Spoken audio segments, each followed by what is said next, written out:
Hey everybody, welcome back. David Eon and the lovely Miss Lady Pop Hunter here with another open discussion. This time talking about the modern theater experience. And of course we mean movie theaters.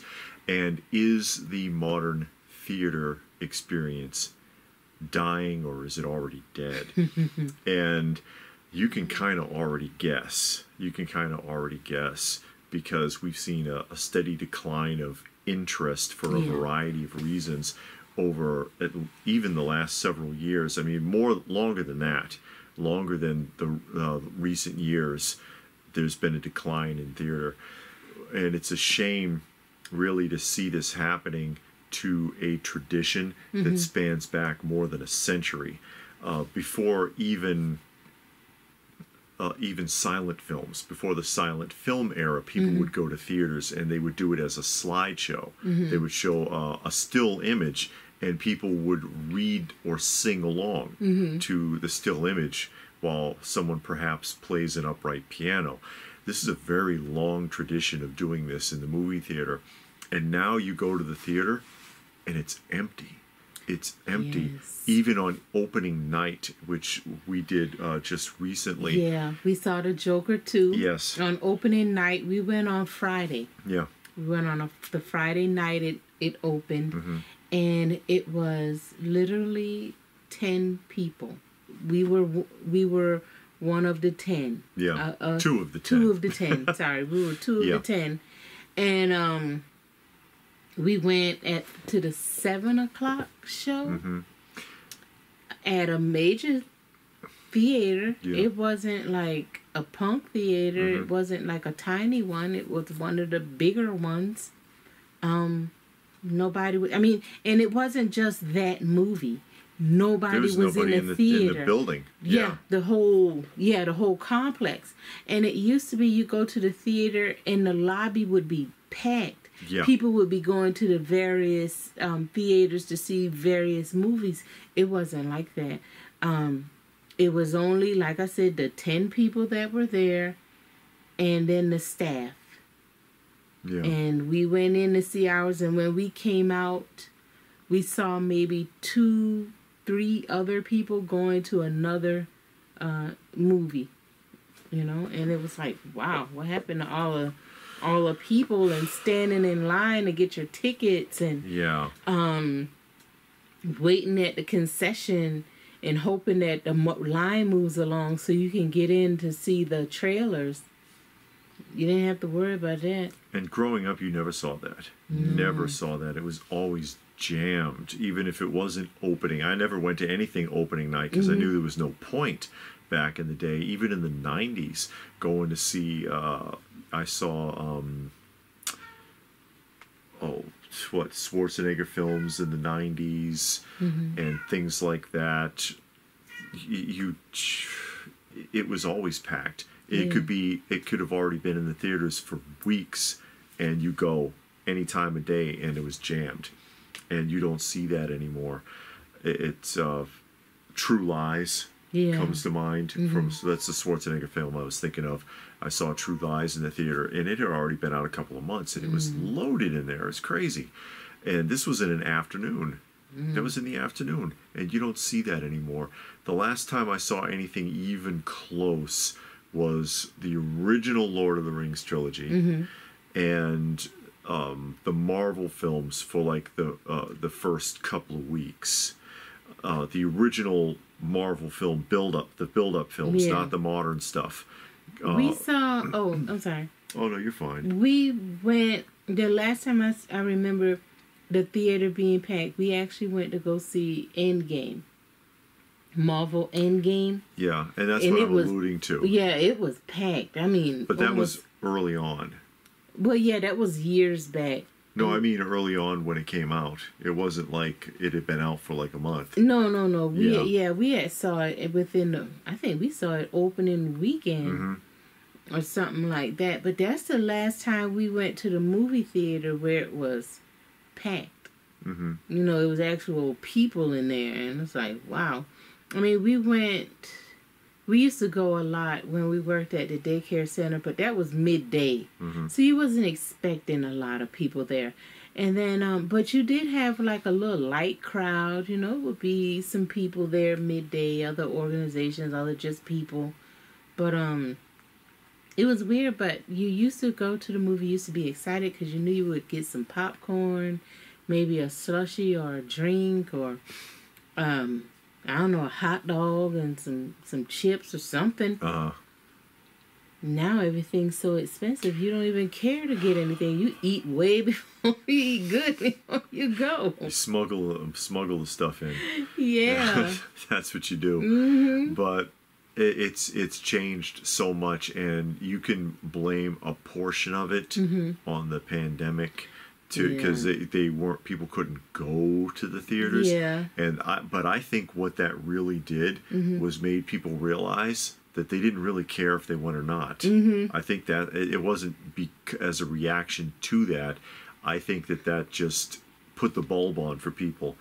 Hey, I don't really care to go to the theater anymore anyway, because it's really not very good, and that's really the problem. I think that's really the problem. Not only that, you got the streaming. So COVID helped the streaming of movies really take off. I mean, people streamed before, but not as much. And then with COVID, the streaming, the movies came out quicker. And then people were like, well, why do I need to go and get dressed, pay all this money, and eat, and take the whole family out? I can just buy it and stream it that day or 2-3 days later. I can stay home, the comfort of my own home. I'm not around those nasty, creepy people with cooties and all that. Yeah. So I think it helped people to see, I don't need to go to the theater. I can just stay home. So that whole experience was lost. It took the whole experience away. Yeah, and that's part of the reason why for the longest time there was a very delayed process in transferring from theater to television or to VHS in that time, and even DVD in the beginning after that, where if a film came out, it would be a couple of years before anybody would talk about it'll be on the ABC Monday Night Movie, or heavily edited, by the way, or it would be available on VHS cassette, and that would cost you like $100 because VHS cassettes were very expensive at the beginning. And then the same thing with DVD. They wanted a delay, and they made fun of that in Spaceballs. Mel Brooks' Spaceballs made fun of that because they wanted to check something that happened, and he was like, well, let me pull it up on the tape. And he was like, how can there be a tape? We're still filming. And he was like, oh no. He was like, they record it direct as you're filming now because they want to get it out to the stores as quickly as possible. And he opens up the cabinet and turns it on. And he was like, yeah, that's us now. And he's turning and looking behind him, and he's like, there's a camera? Who's filming us? Because he was making fun of the gap closing on that, where it was coming to video sooner and sooner and sooner, which created that problem. But, we didn't feel the ramifications of that until the 2000s, really. Yeah. But bottom line, though, I think that a lot of it has to do with very poor writing, poor acting, and too much reliance on CGI for visual effects. Yeah. Because you can tell, I don't care how good it is, you can tell the difference when you're watching a film. And we were just watching the other night, Hard Boiled, John Woo film with a very young Chow Yun-fat. Lot of shooting in that, a mountain of digital squibs and crazy stunts that nobody would do today. Nobody would do today. They'd digitize all of that, and it would look like absolute garbage. Yeah. And this movie was nuts. It was absolutely nuts. You were wondering if stuntmen were actually killed in the production. And it's like, wow, what a feast for the eyes if you're into that sort of thing. If you are like, the RoboCop sort of thing, and they did a great deal with the stunts and the squibs. And you can appreciate seeing something that's tangible as opposed to something that's digitized, I think you can almost always tell. And for some reason, nowadays it looks worse than it did when they started, because Terminator 2 and the original Jurassic Park did a better job on the CGI than somebody could do tomorrow for some reason. I don't understand that. What the hell, guys? It should get better, right? Yeah, but it doesn't. And for some reason, it looks faker and it costs more. Somebody help me understand that. But the writing is terrible. Yeah. And the acting is so just disingenuous. There's a few people like, and this is still going back though. Tony, what's his name? Robert Downey Jr. playing Iron Man. Mm-hmm. The first Iron Man film, it's a good film. It's well acted. But now we're seeing more and more of these doughy, blank-faced actors who are just reading a line and there's no emoting. Yeah, just regurgitating. Yeah, they're just regurgitating lines. There's no facial expression. There's no body language. There's no change in the tone of the voice. And it's like, God, is that even a real person? But I think all entertainment has taken some type of drastic downfall, to include TV shows, movies, and music. Mm-hmm. It was a point in all other forms of writing as well, like comic books, novels. Yeah, comic books. I haven't read a modern comic, modern comic or novel. Mm-hmm. In a long time, so I can't really say, but those three, like I said, movies, TV shows, and music mm-hmm. has taken a drastic downfall. It's like if you compared it to, let's say, movies, TV shows, and music from 1990. We'll end at 1990. Okay. From 1900 to 1990.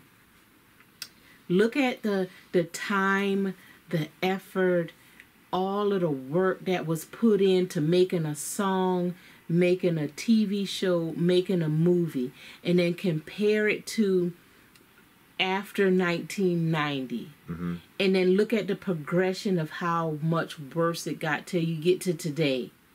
And tell me that they're making some good stuff now. I mean, even some of the worst TV shows from the 80s are better than some of the TV shows playing today.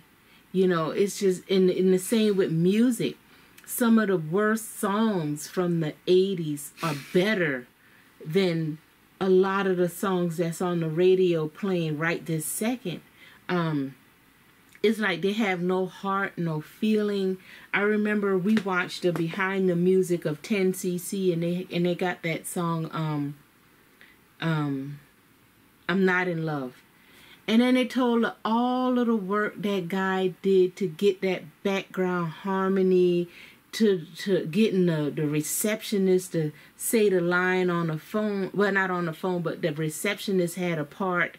And then all of these different instruments he got. He had the band say the line like 1,000 times. I think they said it was like 1,000 times. They were tired of saying it. But then once they put it all together... So it would sound like a group, because it was only like the handful of them, and they wanted it to sound like an orchestra that was saying it. Is that the one with the music box? He had a music box on a rope, and he was swinging it around over the microphone to get this effect. He wanted a certain sound, and they recorded it countless amount of times. He kept listening out. That's not what I want. And then they did it again. Mm-hmm. They had to do it again and again until he got it the way he wanted it. But then you listen to something today. They go in the studio, you sing the song, don't worry about what your voice sounds like, you just sing it, and then they turn on their little studio magic, as they did in, what was it, The Simpsons? It was The Simpsons. Studio magic. Crank that dial. And no effort, just go in there, sing your lines, don't worry about the tone, don't worry about pitch, don't worry about key, we're gonna just, and then the same with acting. You got these people, they just read their lines like Marilyn Monroe did. They say they had to feed that girl her lines. She would say 2-3 words, my line, and give her and then she'd just say what they told her. Yeah, when you go back and you look at the history of Marilyn Monroe, she's really not that impressive. No. She's actually kind of a pain in the ass. She could never remember her lines. Mm-hmm. And then now you got people today, I don't know if they remember their lines or not, but the way they look is Mm-hmm. like just reading off the line, just saying from memory, like you in your English class and you had to recite. We had a teacher, she would make us recite poems we had to memorize. Long as you knew the words, she was fine. And that's what these actors look like now. Yeah. Especially the young ones. Oh, God. They just... Oh, yeah. Don't get me going. Yeah, they don't make you feel a thing. I think of that girl from The Last of Us. She looks like the Pillsbury Doughboy. Yeah. Just, oh, I am reading my line now. Oh, look, this is me angry. This is me sad. This is me happy. It's pathetic. The Doughboy emote's better than that, actually. I do a discredit to Pillsbury. Yeah. It's all gotten so bad. And on the point on the music, too, think about Beyonce and her country song with the AI-generated banjo that's not even on tempo. Listen carefully. It's not even, the tempo's not even. AI music can't keep tempo. You couldn't find a banjo player. Nope. There's none available, I guess. You're a billionaire. You couldn't go find one and just pay the guy a couple of hundred, $1,000 or so dollars. It's just a repetitive riff. I mean, there's no style to it at all. Oh, whoop! Wow, country song. Give her Emmys or whatever the hell they get, Grammys, Country Music Awards. They heap awards on people that didn't do anything. It's sad. Yeah. And you know, when we what got us thinking about this was the very last film we went to again, was Joker 2, which was not that great. The first one was good. The first one was good. It wasn't horrible. The second one, well, if I never see it again, I don't care. So there you are. That's my criteria. If I like it, if I can see it again, it's good. If I can't see it again, forget it. Was sitting through the opening credits. Or not the opening credits, sitting through the trailers. Because that used to be a big deal. Yes. Growing up, we would watch the trailers, and it's like, oh, what's coming up? What's coming up? You know, and you're chomping at the bit, and it's like, that looks good. That looks okay. Maybe I'll pass on that. Everything's a pass. Everything looked just so boring or unoriginal or just so ridiculously far-fetched. It's just not interesting. Everything was a horror film except for that ballerina, that John Wick spinoff. God. I don't know how many trailers we saw. Too many. But all of them were horror films. And then I noticed it seems like the majority of films that come out are horror films. And I can't even call it a real horror film because, you know, I think horror, I'm thinking The Shining, the first Halloween film, The Exorcist, something with a plot or something with a something with really good dialogue or very suspenseful. The original Amityville Horror House has a lot of suspense. Or The Shining is a great example. With Jack Nicholson, the tension in that film, which is why there's not very much of a soundtrack. There's almost no sound at all in some instances because they got you, you know, there's no jump scares. There's no blah music and jumps at you and whatever. They're building tension. Yeah. That takes good writing. But you know, now that you say that about the jump scare, you watch modern movies, the horror ones, they rely on the jump scare to tell you you're supposed to be afraid right now. Yeah. Just like the laugh track, you watch a modern sitcom, and if it's no laugh track, you're like, it ain't nothing here funny. No. So they rely on the laugh track to let you know this is funny. And it's just like with the horror film, they rely on the jump scare. But when you got a real horror film, I mean, like The Shining, you know, you sitting at the edge, you sit like, man, what's gonna go on? Who is them little girls and all of that stuff like that? But Hollywood need to just take a break for about 5-10 years and just don't do nothing and go back to the drawing board. I'm serious. Gore porn is not a horror film. No, I don't need to see people. I don't need to see innocent people ripped to shreds. And like you said, all movies, and to include TV shows, but you can kind of almost give TV shows a pass, especially sitcoms. You can kind of give them a pass. Should have a plot. Even Seinfeld, which was a show about nothing, had a plot. Every episode had a plot. Yeah, they said it was about nothing, but it really wasn't. No, you know. Yeah, I mean, I can get what they mean by nothing, because there was nothing going on. It's just like everyday things, just some people doing everyday life things, I guess. Yeah. But it did and have a plot. that actually kept them from over exaggerating, because you end up with, that's how you end up with Steve Urkel inventing time machines and shit. Because it keeps you focused. Okay, this is everyday stuff that might actually happen. Yeah, or at least conversations that you might have. Mm-hmm. But yeah, these modern day horrors have no plot. They're just right in there. It's like, well, what's going on? What are you doing? These TV shows, nothing's going on. You're just watching. You're like, well, is something about to happen? Nope. There's nothing appealing. And then they keep relying on previous franchises, and they try to make a sequel or reboot it, and they ruin it. Yeah, they ruin them. There's been way too many classic genres or franchises that have been wrecked. Yeah, by modern studios trying to cash in on that, which is unfortunate. And honestly, I mean, if you watch movies far back enough, like we do, watching movies from the 40s, 50s, 60s, 70s, you can see the graph. You can see the line. It goes up and up and up and up, and it kind of peaks in the 80s, and then it starts to decline. Through the 90s, you still got some decent movies in the 90s, but it starts to decline. And then through the 2000s, you rarely get something. Like I said, the original Lord of the Rings trilogy was pretty well done. Iron Man #1, Captain America 1 were well done. You know what I mean? Even Cap 2 was good.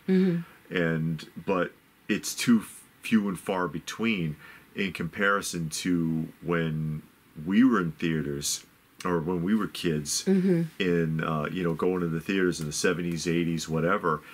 And there are gems out there from that era that were totally overlooked because they were overshadowed by massive blockbusters. And you go back and it's like, I never heard of this film, and you watch it and you're like, that's actually pretty damn good. Yeah. You know, like The Keep. The Keep's a good film. Good. It was totally overshadowed at the time that it came out. Nobody, a lot of people don't even know about The Keep. That was a good film. But you know what I find, I don't know if appalling is the right word, but very sad. Like you said, because we watch movies all the way back to the 50s, sometimes the 40s. But you'll see movies from the 40s, 50s, 60s, 70s, 80s. Didn't get any recognition, never got an award, probably didn't even get nominated. Never even got picked up, looked at twice. And then you'll see a movie now that got an award. You watch that movie, and you watch one from the 50s that was really good but didn't get an award. And you're like, huh? How can this not get an award, but this get an award? And I mean, I know we're far removed, and you only have what's given to you. For some odd reason, they feel like you got to have this award show. Okay, whatever. These are the movies that came out for 2024. That's what we're judging on. But it's like, man, that bar has went like underground. It's not even low. It's not even touching the ground. It's like under the ground. Part of the problem is that they don't earn the awards anymore. It's given away. It's a way for elitists to pat each other on the back. It's for diversity and things like that, rather than for skill or for artistic value. back then they had to earn it. You had to earn it. Nowadays, it's not about that. It's about something else, which adds to the problem, because then it's like, oh, well, why bother to make it really good? We'll just make it diverse enough that we get an Oscar nod. And that's the wrong reason for that. Yeah. It moves away from the concept of a meritocracy where you earn your way through things. And because of that, everyone who goes to the movies gets shortchanged. But people still go and they still stream. There's nothing coming out. I mean, okay, I do want to see the Batman movie. I will go to the theater to see that. Before the Joker came out, Joker 2, there was nothing I wanted to go to the movie theater to see. And we didn't go, like, purposefully since the first Joker movie. That was the last time. Now, we did go when we were at the daycare center because we had to take the clients. And we saw whatever was there. We tried to pick out the best thing that the staff could tolerate. And there's nothing memorable from any of it. No, it really wasn't. So, you know, I don't even remember hardly what we saw. So it's like, that's how good it was. No, I remember a couple, but, you know, it wasn't like I'm going to go out and buy the DVD. But there was never, from Joker 1, I wanted to see that in the theater, and I went. Since then, there was nothing I wanted to see in the theater except for Joker 2. I saw that. And from now, there's nothing I want to see in the theater except for Batman 2, the Batman. And I'll go see that. But it was like when you were a kid, you would see these trailers on TV. You're like, man, I want to go see that. You probably knew you wasn't going to go see it. But at least you wanted to see it. And then those rare occasions where you went to the video store, you looked for it. Or they had the wall of new releases. And then you look, oh yeah, I remember seeing that trailer, and you pick it up. You might come away with 4 or 5 movies. Now you don't even have a video store. You're looking on the streaming networks, and you're just looking at thumbnails and reading descriptions like, no, I don't want to see that. I don't want to see that. I don't want to see that. I don't even know if they do trailers anymore. Not on TV. I know you can go on YouTube and find trailers. Yeah, and then the trailers don't tell you nothing. Yeah, because when we were at that's a good point. When we were at the theater, they showed the movies. Only one trailer, again, the John Wick one, told you what was going on. What they were trying to do, yeah. You knew who the girl was, where she came from, what she was doing. And then John Wick showed up, and you were like, "Oh, okay, this is a crossover." John Wick. Yeah, right. Outside of that, the rest of them were horrors. You don't know what was going on. You're like, what is this movie about? Who's in it? Because they used to say, starring Arnold Schwarzenegger, that used Sylvester Stallone. Yeah, we don't have any legacy actors anymore, really, either. So you can't use a good actor or popular actor to draw. To draw an audience either. Nobody cares. It's just that experience, I think, has been laid to rest. Plus, you can't trust critics at all. No. Yeah. Oh, critics agree. What critics? Agree on what? No. This movie that I don't know what it is because you're not explaining anything in the trailer. And then you go and see it and it's shit. I mean, it's just... I stopped watching the critics because it is a couple on YouTube that I would watch. And then I saw the 2 that I like, and they were talking about, I think, a TV show or something that I watched, and I really liked it. And they panned it, they ripped it to shreds. I'm like, oh, no, So I quit watching them critics. I'm like, because I know for me, there's a lot of movies out there, TV shows that I really like that the majority of the people don't. And I know there's a lot of movies and TV shows that people love, and I'm like, I wouldn't watch that. I don't want that playing on my TV. Yeah. So, you know, if I see it look good, the thumbnail look good, there's not some woman in the front, I'll go watch it. She don't like diversity centric shows. I don't like women-led TV shows or movies. I mean, plain and simple is the truth. Mm-hmm. I mean, you know, whatever. I've talked about it many a time. Sure. I won't watch it. It's the way they're written. It's the way they're written in the modern era. For example, when you watched Aliens, you had no problem with Ripley. I had no problem with her being the main character. Cool. She wasn't overbearing. Yeah, she was well written. Mm-hmm. The modern ones, they're too perfect, and it's just perfect and arrogant at the same time. It's frustrating. Not just that, they cause the majority of the problems and never get called out. And I'm going to bring up Cloverfield Lane, the second Cloverfield Lane. God, yeah. Everything was going good until John Goodman brought that woman into that bunker. Yeah. And she destroyed the bunker. It killed him. Got everybody killed. Mm-hmm. And took the car, and she was alive. Every time I see a woman, I'm like, that woman going to survive. All those men are going to die, and she's going to survive. And she's always the reason they die. Never feel guilty. Never look guilty. Never a tear. Never get confronted along the way. Oh, you ruining it.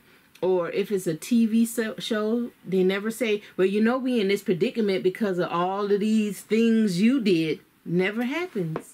But if it's a man, oh, you destroyed our lives. You did this, you did that. Only one movie, they confronted the woman that was messing up, and that was in Blair Witch when that girl threw that map away. And then they figured out, because they were like, what happened to the map? And she finally admitted that she threw the map away. And they were like, what? You threw the map away? And then she admitted, okay, I messed up when I threw the map away. But and also to emphasize on the point from Cloverfield Lane, she knew that something was going on because she saw the bodies. When she got to the door, she turned back because she could see through the glass that dude was telling the truth. Yeah. So why continue to cause problems? Okay, I get it now. Dude, you were right. I'm sorry. No, we can't do that. No, we gotta keep pushing. We gotta follow through with our destruction. Yeah. So, anyway. And because of that, if I see in the thumbnail, you know, they always got the who's in it, and you can tell who's prominent by their positioning, their stance, how the thumbnail is set. If the woman is out there, I won't watch it. If I read the little synopsis and it's some woman missing child, she's gonna go through heaven and earth to get her kid back, no. If it's some woman doing something, no, I won't watch it unless I watch it by accident, and then I'm like, oh, okay, this wasn't all that bad. But I won't purposely watch it. Okay. Yeah.